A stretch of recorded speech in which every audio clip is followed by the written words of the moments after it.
Graça e paz, queridos. Muito bom estar com vocês. Mais uma vez aqui, nós vamos estar estudando hoje sobre um grande personagem bíblico. Vocês vêm nessa pegada de estar estudando os grandes nomes da Bíblia, os grandes personagens bíblicos. E nesse dia, Deus nos brindou com a oportunidade de falar de um dos grandes destaques, de um dos grandes homens de Deus na Bíblia, o querido rei Davi. Na revista, a lição e os autores da revista vão dar o título de A Saga de um Rei. Nós, na lição passada, na Escola Bíblica Dominical Presencial, nós falamos sobre o rei Saul, a maneira que ele foi escolhido, aquilo que ele fez diante do povo, diante de Deus, a maneira como ele se comportou, por que ele perdeu o seu reinado, os erros que ele cometeu. E agora nós chegamos aqui em Davi, o rei que sucede a Saul, o rei que é escolhido desde menino, uma história que você conhece, na grande luta dele com Golias, na sua intimidade com Deus e a maneira que ele tem esse relacionamento com o Pai. Vamos falar sobre um homem que faz da sua conexão com Deus o seu motivo de viver. Davi, nas suas palavras, nas suas canções, ele expressa como ele era apaixonado pelo seu Senhor, pelo seu Deus. E nós vamos ver em Atos capítulo 13, versículo 22, diz assim: E quando este, Saul, foi retirado, levantou-lhes como rei a Davi, ao qual também deu testemunho e disse: Achei a Davi, filho de Jessé, homem conforme o meu coração, que executará toda a minha vontade. Então, qual é o objetivo dessa lição? Destacar a fidelidade de Deus por meio de um coração puro. Davi, ele tinha esse coração puro. A grande diferença entre Davi e Saul é que Saul, ele é escolhido pelo povo. O povo, quando pede um rei a Samuel, está deixando de querer que Deus governe sobre eles. Então é o povo que escolhe a Saul, é o povo que quer ele como rei. Mas Davi é um homem que é escolhido segundo o coração de Deus, que é escolhido conforme aquilo que Deus deseja, um homem que vai obedecer à sua vontade. Nós vamos ver o que uma pessoa que tem um coração puro diante de Deus é capaz de fazer e a maneira como Deus ele é fiel para com essa pessoa. A história de Davi revela, um homem incrível, de caráter apaixonante, que vai transitar entre humildade, fidelidade, bondade, perdão, fé, ousadia, esperteza, força, coragem e luta. Nós temos um homem que começa a sua história de uma maneira humilde, aonde ele está ali cuidando das ovelhas de seu pai. Vemos a sua jornada, essa grande saga de Davi em se tornar um grande rei da história de Israel. E essa história começa com o nosso personagem sendo um homem invisível. Era uma vez um menino invisível. E nós destacamos aqui 6 momentos desse garoto invisível. O primeiro ponto é quando Samuel ele chega na casa da família de Davi, ele estava invisível. Lá em 1 Samuel, capítulo 16, dos versículos 1 ao versículo 13, vai contar a história de quando Samuel vai ungir Davi, vai ungir alguém como novo rei de Israel. E aí ele chega na família de Jessé e Jessé mostra todos os filhos e Deus vai dizendo para Samuel que ele não é movido por aparência e acabam-se os filhos. Esse menino está invisível, porque a chegada do profeta na cidade era algo de honra, era algo de destaque. Receber então o profeta na sua casa para comer era algo de maior honraria ainda. E aí você reúne a sua família para isso. No momento de grande honraria, a gente vai reunir todos aqueles que a gente gosta, todos aqueles que são preciosos para nós. Mas o interessante é que nessa passagem, Davi, ele nem é mencionado, ele não é chamado, e o seu pai quase se esquece dele. O profeta tem que perguntar: acabaram-se os seus filhos? E o pai vai dizer: olha, ainda tem mais moço, mas ele está cuidando das ovelhas. Ou seja, ele não estava sendo considerado para aquele momento, um menino invisível. E aí, embora Davi estivesse invisível aos olhos de Samuel, e ao que tudo indica invisível aos olhos da própria família, ele jamais ele estivera invisível aos olhos de Deus. Quando você repara aí nos versículos 11 e 13 do capítulo 16 de 1 Samuel, você vai ver que Deus manda Samuel ali para que ele pudesse ungir Davi como rei, porque Davi era alguém segundo o coração de Deus, segundo os princípios de Deus estabelecidos, os princípios que Deus estabeleceu. E aí a gente vai ver que agora Davi, ele está cuidando das ovelhas do seu pai, tá lá, tá no campo. E quando Davi ele vai lutar com Golias, o que é que ele fala para Saul? Ele fala: eu estava lá no campo e quando vinha o leão e o urso, e Deus o abençoava e ele era bem sucedido, ou seja, mesmo invisível, mesmo escondido, mesmo no momento onde a família não lembrava dele, Davi estava altamente conectado com Deus e ele estava entendendo que para Deus ele não era invisível, que para Deus ele tinha um momento reservado para ele, e Deus era tão fiel, que o fazia ter vitória sobre o leão e o fazia ter vitória sobre o urso. O azeite que é derramado sobre a cabeça de Davi era o símbolo do Espírito do Senhor sobre ele.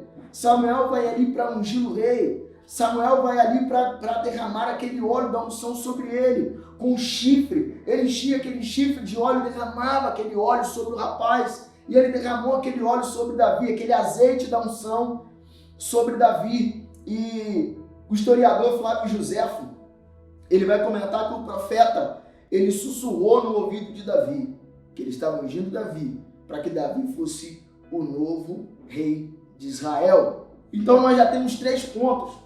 O primeiro, quando Samuel chegou, Davi estava invisível para a família e para o próprio Samuel.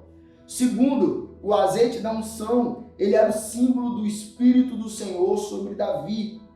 Terceiro, Samuel, ao ungir Davi, segundo Flávio Joséfo, ele sussurra no ouvido de Davi que ele seria o rei de Israel, de que ele estava sendo ungido para ser o rei de Israel. Por que isso é importante? Porque a família poderia estar pensando que ele estava sendo separado para ir para a escola de profeta, que ele estava sendo separado para poder estar estudando com Samuel. Afinal de contas, lá em Ramá, Samuel, ele tinha alunos, ele tinha uma escola de profetas ali em Ramá. Então, nós, nesses 3 pontos, nós vemos esse direcionamento de Deus até Davi.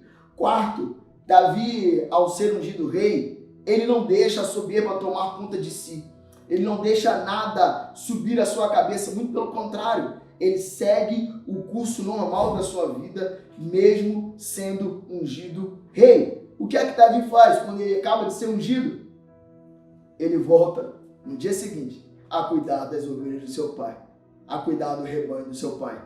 Davi, ele não se perde, ele não se precipita. Quantas pessoas que já receberam profecias, ou que alguém colocou a mão na cabeça delas e falou assim: um dia você será grande. 3 minutos depois, esse cara já está em pé, em cima das cadeiras, querendo que as pessoas se curvem diante dele, porque ele acha que ele já é grande. Não, um dia Deus te usará. E a gente precisa sempre lembrar, cá para nós, que uma vez que nós, qualquer coisa que nós nos tornarmos diante de Deus, nós nunca seremos grandes. A gente sempre precisa diminuir para que o nome dele precisa crescer. É o que a gente precisa aprender. Davi, ele não precisa aprender isso. Ele entende isso automaticamente. Afinal de contas, não era Deus que estava ungindo?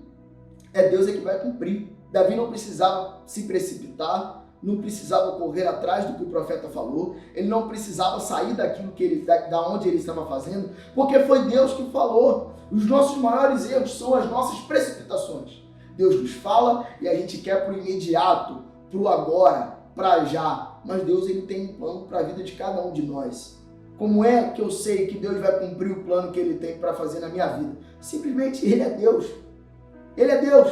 Eu tenho fé de que isso vai acontecer. É esforço meu? Não. É Deus que está trabalhando por mim. Óbvio, eu tenho que melhorar a cada dia, eu tenho que crescer, tenho que aumentar a minha conexão com ele e ele vai fazer a obra. O que Davi faz? Davi descansa no Senhor. Davi descansa. E ele volta a cuidar das ovelhas. Então, assim, ele seguiu o curso normal da sua vida, mesmo sendo ungido rei. Quinto, ele era um servo humilde e obediente. Davi estava ali para obedecer o seu pai, para obedecer às ordenanças ali do reinado, daquilo que era colocado sobre si. Quando a gente vai ver lá na frente, ele vai tocar a harpa para expulsar o espírito imundo de Saul. Olha esse jovem aí sendo usado por Deus. para poder estar expulsando o espírito imundo que estava no rei, que profeticamente ele ocuparia o lugar. Então assim, ele foi obediente.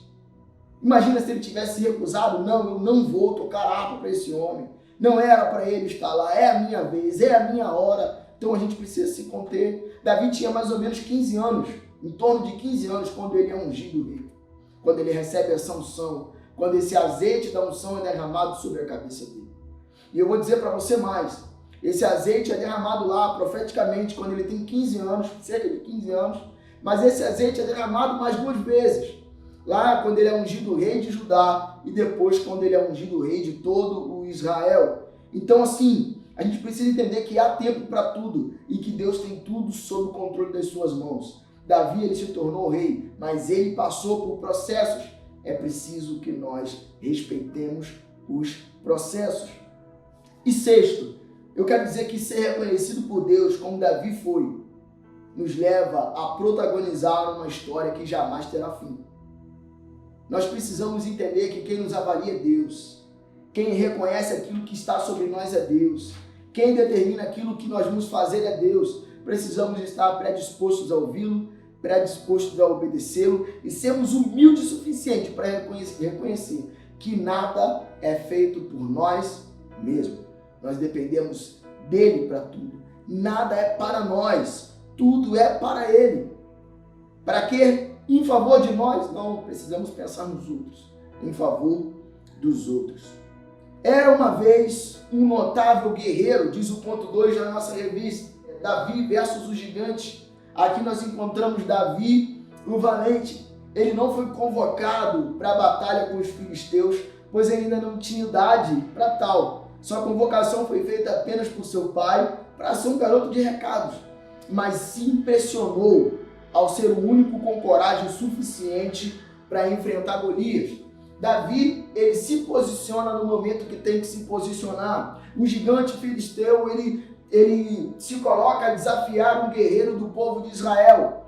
E o exército de Israel inteiro se acovarda. Quem é que teria coragem de enfrentar aquele homem com cerca de 2,5 metros de altura, 3 metros? Quem teria coragem de enfrentar aquele homem? Quem é que teria coragem de ir até Golias? Afinal de contas, Golias, ele vestia uma armadura com um peso de cerca de 57 quilos. E ele era descendente dos Anáquios, que era uma geração de gigantes.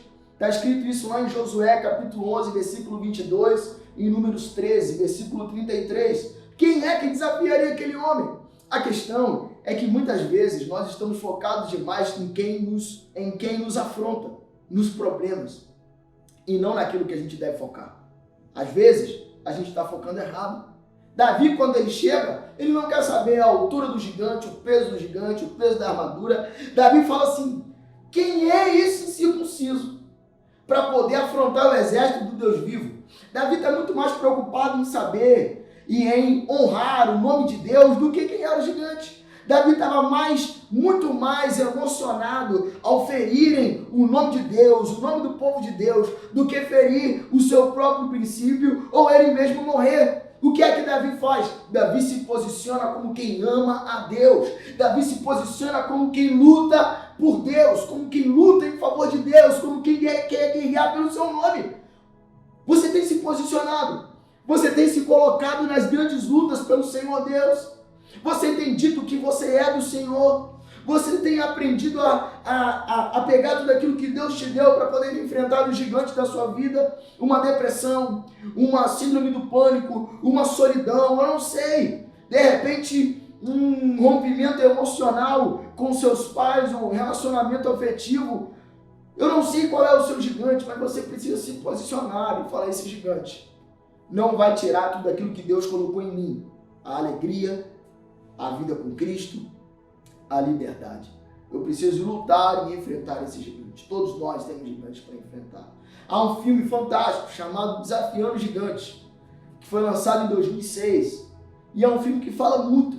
É a história de um treinador de futebol americano que muda a realidade desse time de futebol de uma escola. É um filme fantástico, onde nós aprendemos que nós podemos superar as nossas limitações quando nós focamos em Deus. Davi, ele supera as suas limitações quando ele foca no Altíssimo. quando ele foca no Todo-Poderoso, quando ele olha e ele fala, esse gigante não pode, ele não pode afrontar o nome do Deus vivo. E Davi, ele tenta ainda ir com a armadura de Saul, ele vai lá falar com o rei e ele não muda de postura, ele não volta atrás quando a armadura do rei é pesada, ele não consegue andar, muito pelo contrário, ele está tão apaixonado, está tão impactado, ele está doido para ver aquele gigante sangrar, morrer, perder, que ele tira a armadura e fala assim, eu vou com o melhor que eu tenho, sabe qual era o melhor de Davi?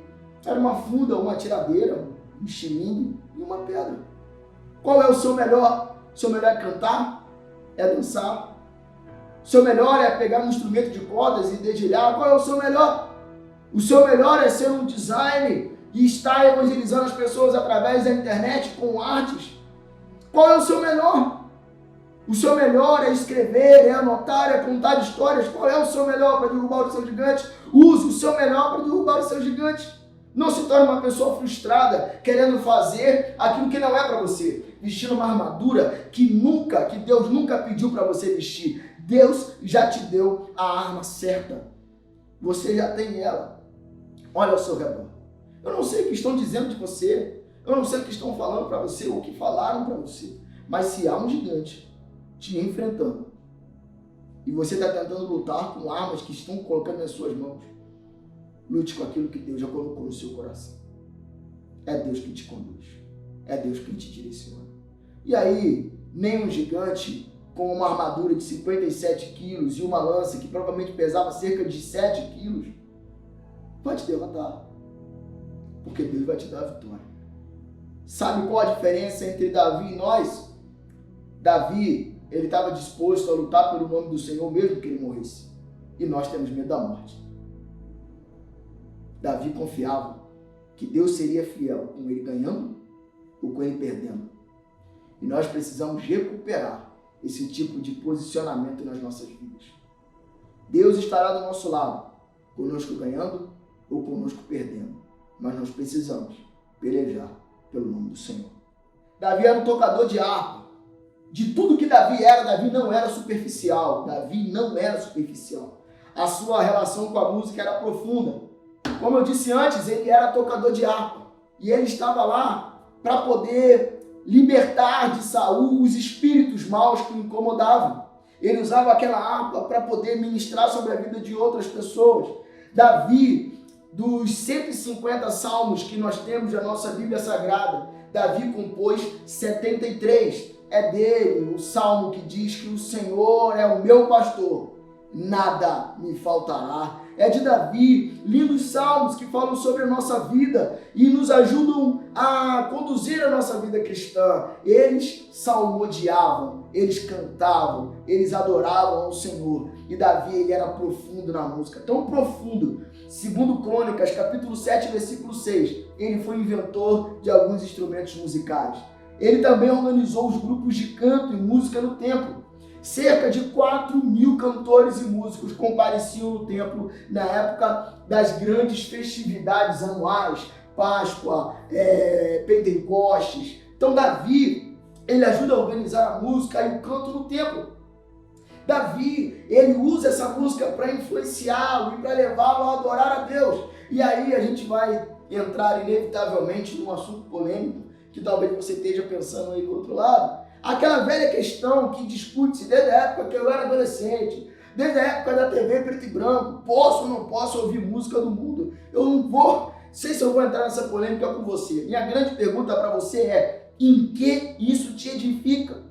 Em que isso te leva a entronizar o trono da glória de Deus? Em que isso te leva a prestar honras ao Pai? Eu não sei se cantando a música secular, você vai ter um momento onde você sente a presença de Deus, onde você glorifica o nome do Senhor, onde você diz, sim, Tu és exaltado, Tu és vitorioso, grande é o Senhor e muito digno de louvor. Não sei se essas músicas seculares te levam a isso. O que eu sei é que as músicas feitas para adorar o Senhor me aproximam de Deus, me levam para dentro do trono do Senhor, a ter contato com a glória dele. As músicas feitas para adorar o Senhor me aproximam do Pai, me lembram de versículos bíblicos, me lembram de palavras bíblicas. Eu não estou dizendo para você que toda música gospel é uma música boa para se cantar, mas as músicas feitas para o Senhor são músicas que me aproximam de Deus. As músicas que nós cantamos, que entronizam o trono do Pai. Essa me aproxima de Deus. Então, assim, na hora de cantar e ouvir uma música, escolha o que você vai ouvir. Glorifique o nome do Senhor, exalte o nome do Senhor. Agora, entenda que uma música ela pode te levar à profundidade.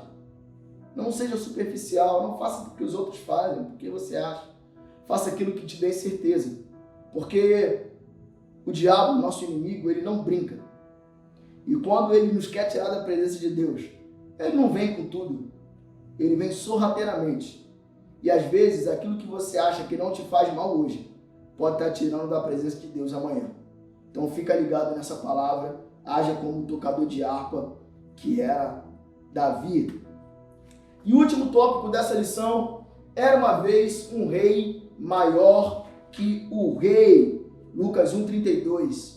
Nós temos Davi. Existe alguém maior que o rei? Geralmente não. Davi, ele tinha o rei maior que ele.